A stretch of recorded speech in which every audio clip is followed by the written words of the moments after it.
Hey, if you're looking to create a set of financial projections for a multi-unit business where you have individual business units that then all roll up into a consolidated projection, then you've come to the right place, because we have built a financial projection template built specifically for these types of situations. So this can work really well for maybe a franchise that has multiple locations, and you want to show a consolidated projection of all the different franchise locations. Perhaps you just have an existing business and you want to open a second or 10th location. Maybe you're a dental clinic and you want to open a new dental clinic in the town next door. Maybe you're doing something a bit more sophisticated, like a roll-up acquisition strategy where you are acquiring multiple of the same types of businesses in different geographies and rolling them all up into one corporate structure, and then you want to show consolidated projections for that roll-up strategy. So all of these types of situations could be a really good fit for this particular template.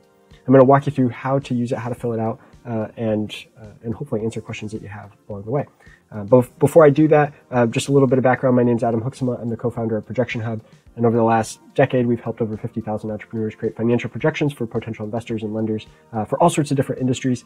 This particular template is industry agnostic. It's not specific to any type of particular business. It's really more of just a generic business projection template for multi-unit businesses.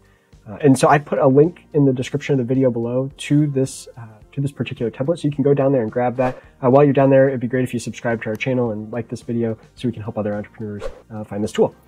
So with that, let's go ahead and dive in. All right, so we're kind of starting here with the end in mind. So this is the at a glance tab. So after you have entered in all of your assumptions, you're going to be able to see a profit and loss at a glance. You're going to see a per unit or per property, per business unit kind of data here.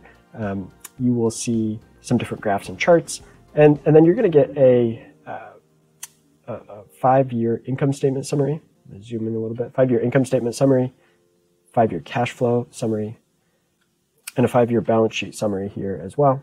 Expand this. And then a month-by-month income statement. So you get that monthly level detail, a 5-year monthly cash flow, and 5-year monthly balance sheet. And so you get all that monthly detail as well as annual summary reports. Now, in order to get these deliverables, we have a little bit of work to do on the input side. So I'm going to jump over to the input assumptions tab here and show you how to fill this out. So we've got a multi-unit business here with a projection start month of January 1st, 2023.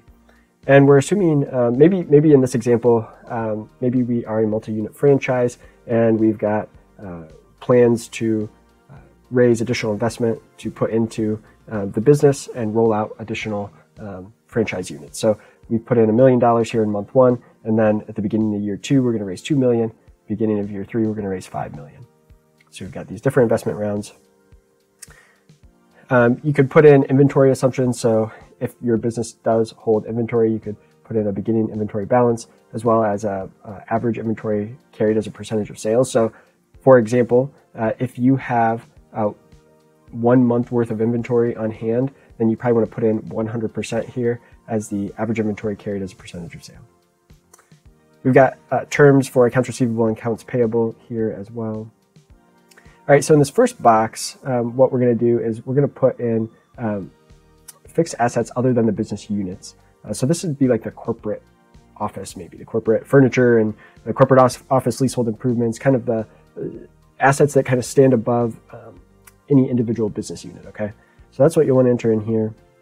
And now let's get into adding individual business units. So let's say if we stick with our franchise idea, let's say we got into the franchise and we were actually purchasing a franchise unit, one single franchise unit from somebody that already had it up and running, and we're going to do kind of a lease to own arrangement.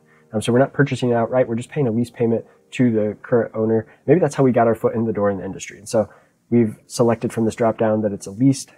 It's just one unit of the franchise. And we purchased or started leasing that on month 1 of the projection. And we're going to pay this lease payment for 10 years and $10,000 a month. All right, so then let's say business unit 2. So we're going to add another unit, another franchise unit here. So just again, 1 unit. We've got the category as a single unit business. We'll see down here, we get into multi-unit businesses, and I'll show you that in a second. So we've just got 1 unit. Again, this time we're purchasing it, and we have a purchase price. So this would be the purchase price, or if you are using this and you are going to organically start all of these. So let's say you're just you're starting a new franchise, and you're covering all the startup costs, so it's not an existing unit, you'd want to put in either the purchase price or the startup cost, total startup cost of the unit. So we're saying it's $350,000 for this second business unit. We're going to amortize that over 30 years with a salvage cost of $100,000, and we're going to purchase that in month 3. Now, this gives you the ability to have a percentage, or to have a mortgage, either a mortgage for a building or maybe just a business loan, to help cover the cost of either the startup cost or the purchase of the business. And so what I've done here, you can see this is an equation. So it's taking the purchase price or startup cost times 0.75%. So we're assuming we get 75% financing with debt. And we have a 7% interest rate on that, and it's being paid 360 months is probably too long, so unless it is a building. So let's change these to 120. We'll change all of them to 120 for our franchise example. So it's a 10-year loan, and we'll pay that off.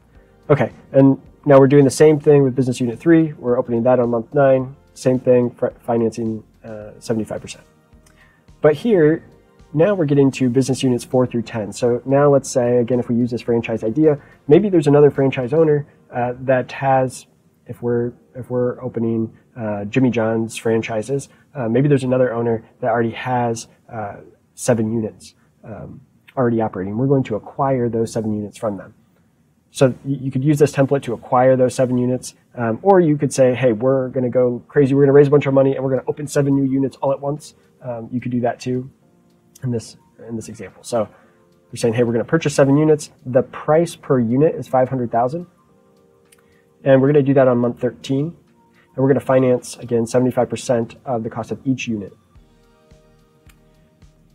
And then finally, we're going to add 10 more units, unit 11 through 20, here in month 25. And you can see those months when we're opening or purchasing a bunch of additional units kind of correspond with when we are raising this additional investment to help cover the cost, the equity portion of those new units. All right, so now if we go over to our input revenue tab, it's going to pipe in those different units from the input assumptions tab. Okay, so here, number of businesses represented in a row. These are all just individual businesses. We bought a business, a multi-unit business here, but it's still one business, but we bought 7 of them, right? So that's kind of the idea. It's one business, but 7 units.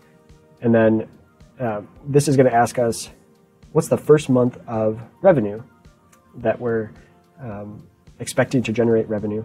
So we've acquired it maybe in month 1, and maybe there's a 1-month delay between when we acquire it and when we expect in the model we want to start showing revenue. And so that's what I've done. I've just added a 1-month delay to each of these. All right, and now we're saying, okay, the number of business units from the assumptions tab. So again, you have number of businesses. So you could think of this as like, you might have one holding company that holds 7 units. So it's one business, but 7 individual business units. All right, and so we're saying the average monthly revenue for each business unit, we can input here. So 18,000, 20,000. And then here, what this column is going to do is it's going to multiply that average monthly revenue per business unit times the number of business units in this row. And then we're going to move on to our cost of goods sold. So for each of these, we'll say we have a material cost and a direct labor, and then kind of our other cost of goods sold.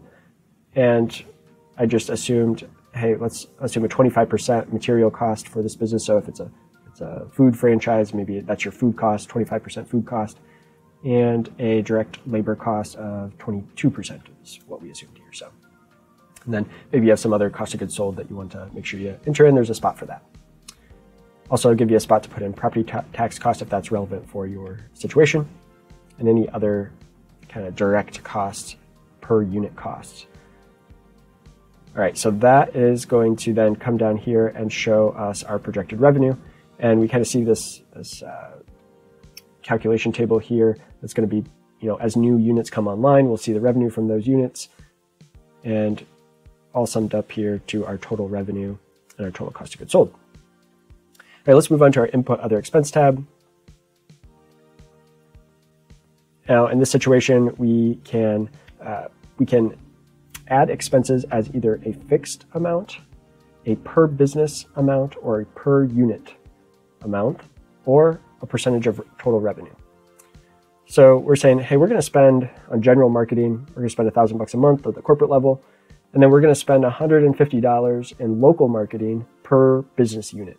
So again, if it's Jimmy John's, we'll say we're going to spend $150 locally to sponsor something per month for our local marketing. So you might have other per unit fees. You'll have office expenses. Now this, we can put in office expenses, office utilities, office rent. This could all be at the corporate level. So you could put in corporate, but you may also want to put in per unit rent. So you might have an additional line that if each unit is paying rent, you can put in a per unit rent amount per month. And then another expense type, you could have, maybe we'll call this credit card processing. So credit card processing, if a lot of your sales are going through credit card, that will be a percentage of total revenue. And maybe if 100% of your sales are going through credit card processing, you probably are going to have close to a 3% fee for that. But if only let's say half of your sales are going through credit cards, then you'll want to cut this, because if the credit card company charges 3%, but only half your sales are going through, then you'd want to say 1.5% of total revenue is credit card processing. All right, so moving on to our salaries tab here, and we're almost done.